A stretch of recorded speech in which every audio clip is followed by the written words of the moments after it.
എന്റെ പേര് VK ബൈജു എന്നാണ്. ഞാൻ നിലമ്പൂർ സ്വദേശിയാണ്, മലപ്പുറം ജില്ല.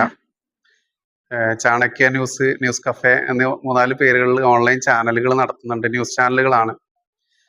ഈ സംഘടനയുടെ രൂപീകരണം 2019 ആ കാലഘട്ടം മുതലേ സംഘടനയുടെ ഒരു സഹയാത്രികനായിട്ടുണ്ട്.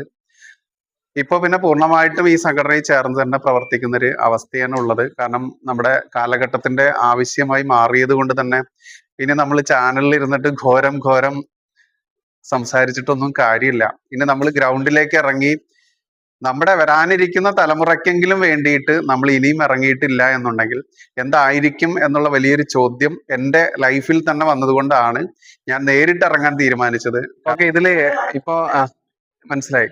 ഇപ്പൊ നമ്മള് ഹിന്ദു ഏകതാ കേന്ദ്രങ്ങൾ പറഞ്ഞല്ലോ. ഇപ്പൊ അദ്ദേഹം പറഞ്ഞ വലിയൊരു വിഷയം തന്നെയാണ്. ഇപ്പൊ ലവ് ജിഹാദ് എന്ന് പറയുന്നത് നമ്മുടെ മുമ്പിലുള്ള ചെറിയൊരു വിഷയമായിട്ട് എടുക്കാം. നമ്മളെല്ലാവരും ഓരോ ഹിന്ദുക്കളായിട്ട് കണക്കൂട്ടുന്ന സമയത്ത് ഹിന്ദുക്കളുടെ ബേസിക് ആയിട്ടുള്ള പ്രശ്നം എന്താണ്? ബേസിക് ആയിട്ടുള്ള പ്രശ്നം എന്താണ്?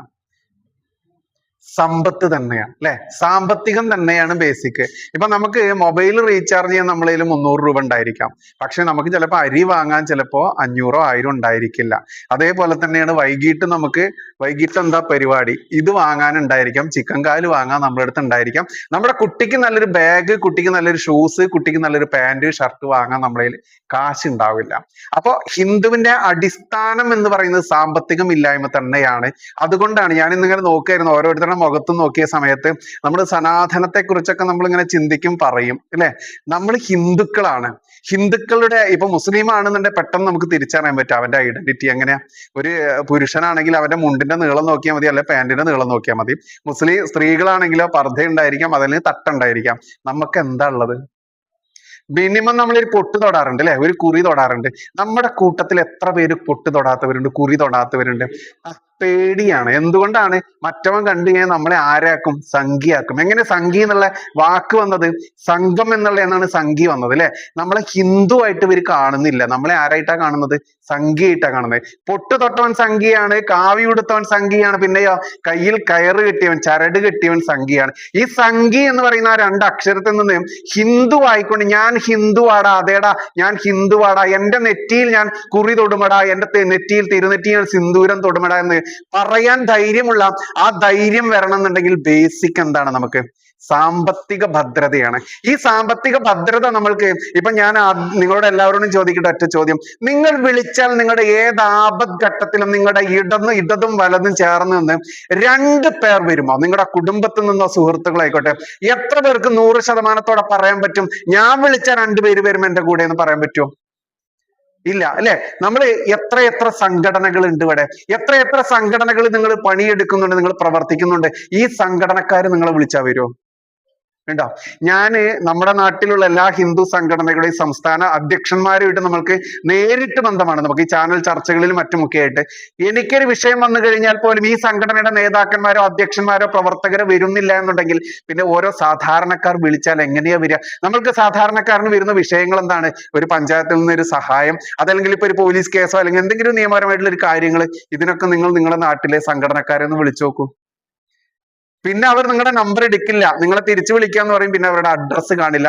അപ്പൊ നിങ്ങൾക്ക് സംഘടനാ ശക്തി വേണമെന്നുണ്ടെങ്കിൽ സംഘടന നിങ്ങളായി മാറണം, നിങ്ങൾ നേതാക്കളായി മാറണം. അല്ലാതെ ഹിന്ദു ഐക്യവേദിക്കാരന്റെയും VHP-കാരന്റെയും AHP-കാരന്റെയും പ്രവർത്തകരായിട്ടുള്ള നിങ്ങൾ വരേണ്ടത്. നിങ്ങൾ ഓരോ നിങ്ങളുടെ ചുറ്റുവട്ടത്തുമുള്ള മിനിമം 2 പേരെ സംഘടിപ്പിക്കാൻ പറ്റാത്ത ഒരു നേതാവാണെങ്കിൽ നിങ്ങൾ എങ്ങനെയാണ് ഈ കേരളത്തിലെ ആയിരക്കണക്കിന് ലക്ഷക്കണക്കിന് വരുന്ന കോടിക്കണക്കിന് വരുന്ന 3.5 കോടി വരുന്ന അതിൽ 2 കോടിയോളം വരുന്ന ആളുകളെ സംഘടിപ്പിക്കാൻ നിങ്ങൾ ഇറങ്ങാം?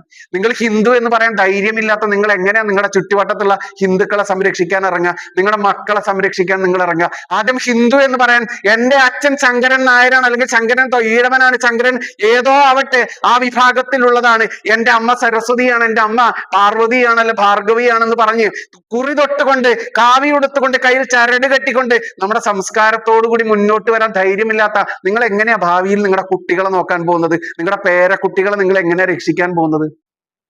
എന്താ അടിസ്ഥാനം? സാമ്പത്തികം തന്നെയാണ്. ഈ 50 കുടുംബങ്ങളെ ഏകീകരിച്ചുകൊണ്ട് ഇപ്പൊ ബംഗാളിലെ കാര്യം ഹരിയേട്ടൻ പറഞ്ഞു. ബംഗാളിലെ 1200 ഗ്രാമങ്ങളിൽ 1200 സ്വയം സേവകരായാലും പൂർണ്ണകായ പ്രവർത്തകരായാലും പോയിക്കൊണ്ട് പ്രവർത്തിച്ചത് മറ്റൊന്നുമല്ല, ഈ 50 അല്ലെങ്കിൽ 25 20 വെച്ചിട്ട് എല്ലാ ഏരിയകളിലുമുള്ള കൊച്ചു കൊച്ചു സംഗമങ്ങളെ ഹിന്ദുക്കളെ സംഘടിപ്പിച്ചു.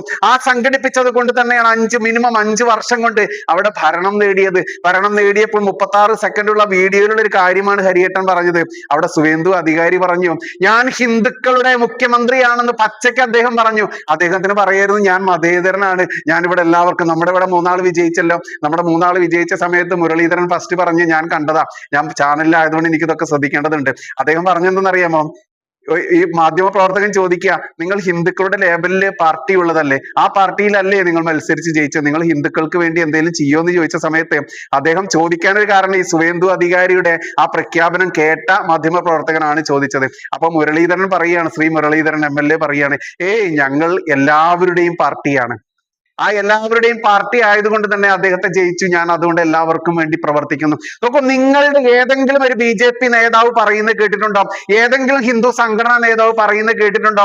ഹിന്ദുക്കൾക്ക് വേണ്ടി ഞാനിതാ ഏതൊരു സമയത്തും നിങ്ങളോടൊപ്പം വരുമെന്ന് പറയുന്നത് കേട്ടിട്ടുണ്ടോ? എങ്കിൽ കേട്ടിട്ടില്ല എന്നുണ്ടെങ്കിൽ പറയാം. ഇവിടെ കേൾക്കുന്ന രീതിയിൽ ഉറക്കെ ഉറക്കെ പറയുന്ന ഒരു നേതാവിന്റെ പേര് എനിക്ക് പറയാൻ പറ്റും. അത് ഹരി പാലോട് എന്ന് വിളിക്കുന്ന നമ്മളോട് സംസാരിച്ച ഹരിയേട്ടനാണ്. ഞാൻ പല കേസുകളിലും എനിക്ക് വിഷയം വരുന്ന സമയത്ത് ഞാൻ ഹരിയേട്ടന്റെ അടുത്തോട്ടാ പോവാറ്. കാരണം ഇവിടെ വിജി തമ്പി ആയാലും അതല്ലെങ്കിൽ ഈ പറയുന്ന RV ബാബു സാറാണെങ്കിലും എല്ലാവരും അങ്ങോട്ടും ഇങ്ങോട്ടും സ്നേഹാന്വേഷണങ്ങൾ നടത്താനുണ്ടാവും. പക്ഷേ ഒരു പ്രശ്നം വന്നു കഴിഞ്ഞാൽ ഇവരെ ഒന്നും കാണില്ല. അതുകൊണ്ട് ഏത് നട്ടപ്പാതിലേക്കും നമ്മളെ സംരക്ഷിക്കുന്ന നേതാക്കളായിരിക്കണം നമ്മുടെ നേതാക്കന്മാർ. അല്ലാതെ മറ്റവന്മാർക്ക് വേണ്ടി പണിയെടുക്കുന്ന പിന്നാമ്പറത്തൂടെ പോയിട്ട് വിഷുവിന് വിഷുക്കണി വെച്ച ഈ കണ്ണനെ ഈ ചിക്കൻ മന്തി തീറ്റിച്ച അവർക്കെതിരെ ഒരു കേസ് പോലും കൊടുക്കാത്ത ഹിന്ദു സംഘടനകൾ ആർക്ക് വേണ്ടിയിട്ടാണ് ഇവിടെ പ്രവർത്തിക്കുന്നത്? പോലീസ് സ്വമേധയാ എടുത്ത കേസ് പ്രകാരം അവർക്ക് BNS സിസ്റ്റം പ്രകാരം സ്റ്റേഷനിൽ പോയിട്ട് സ്റ്റേഷൻ ജാമ്യം എടുത്ത് അരമണിക്കൂർ കൊണ്ട് വീട്ടിൽ പോയി AC യിൽ കിടന്നുറങ്ങിയ ആ ജിഹാദിക്കെതിരെ കേസ് കൊടുക്കാൻ ഇവിടുത്തെ ഹിന്ദു സംഘടനകൾക്ക് എന്ത് നട്ടെല്ലുണ്ടാവാഞ്ഞത്?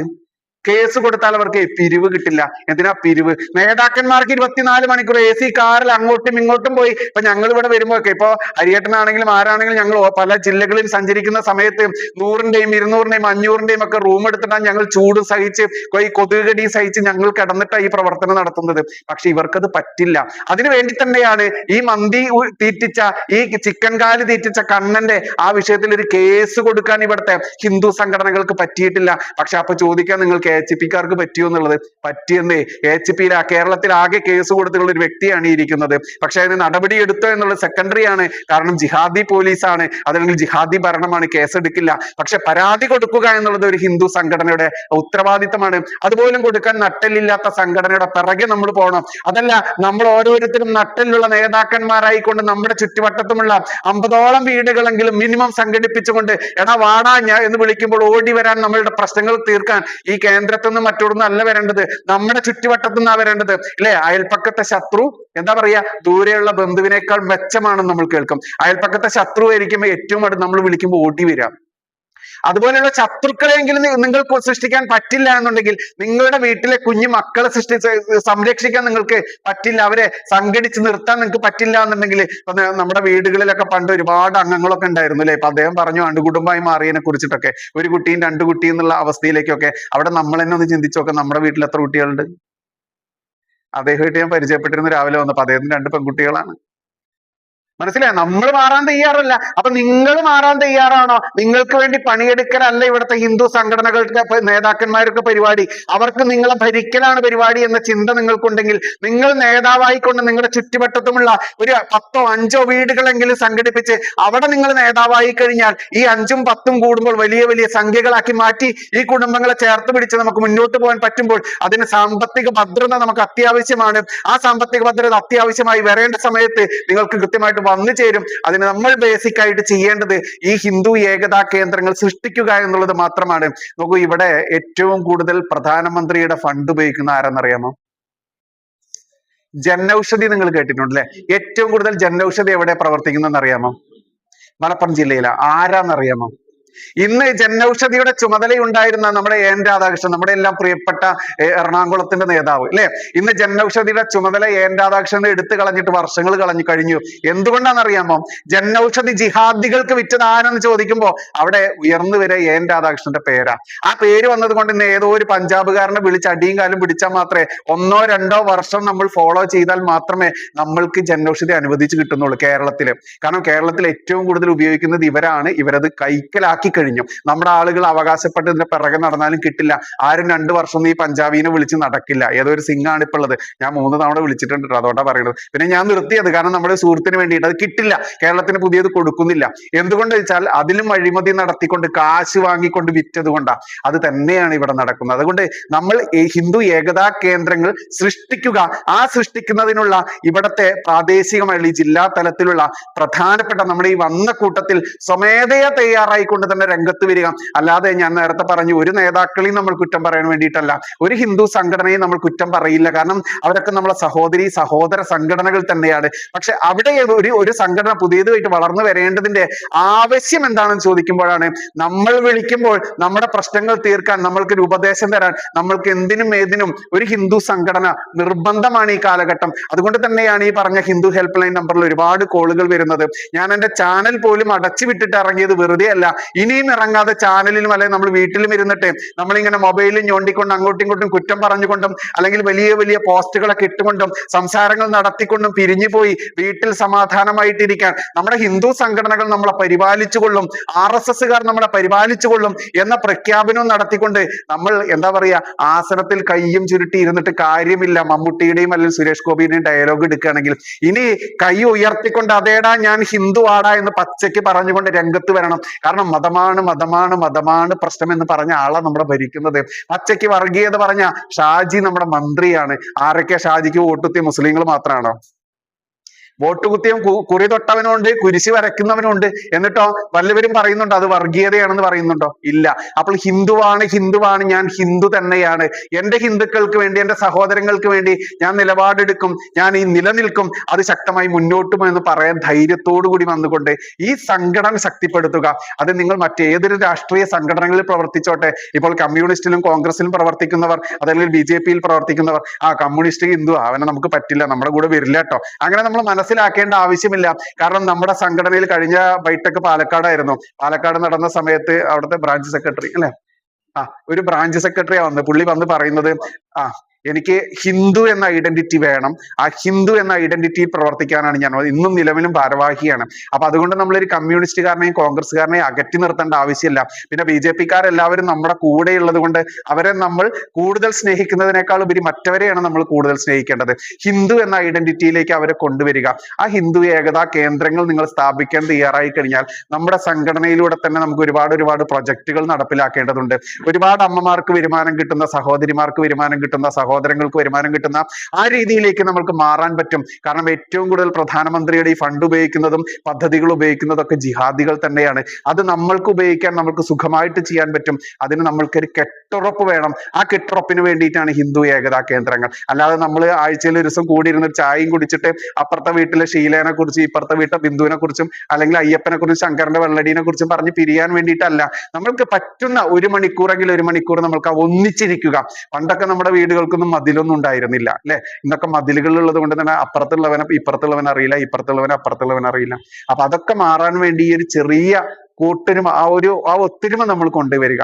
അതിനുവേണ്ടിയാണ് ഹിന്ദു ഏകതാ കേന്ദ്രങ്ങൾ. അതുകൊണ്ട് ഇനി നമ്മൾക്ക് ഇതിന്റെ ജില്ലാ ഭാരവാഹിത്വം സ്വയം ഏറ്റെടുക്കാൻ തയ്യാറായിട്ടുള്ളത് ധൈര്യമായിട്ട് പറയുക, ഞാൻ ഏറ്റെടുക്കാൻ തയ്യാറാണ്, ഇതുമായി മുന്നോട്ട് കൊണ്ടുപോകണം, ഇത് കാലത്തിന്റെ ആവശ്യമാണെന്ന് നിങ്ങൾ സ്വയം പറയുക. ആ ചെറിയൊരു കമ്മിറ്റിക്ക് നമുക്ക് രൂപം കൊടുക്കാം. ആ ഒരു സ്റ്റെപ്പിലേക്ക് നമുക്ക് പോകാം.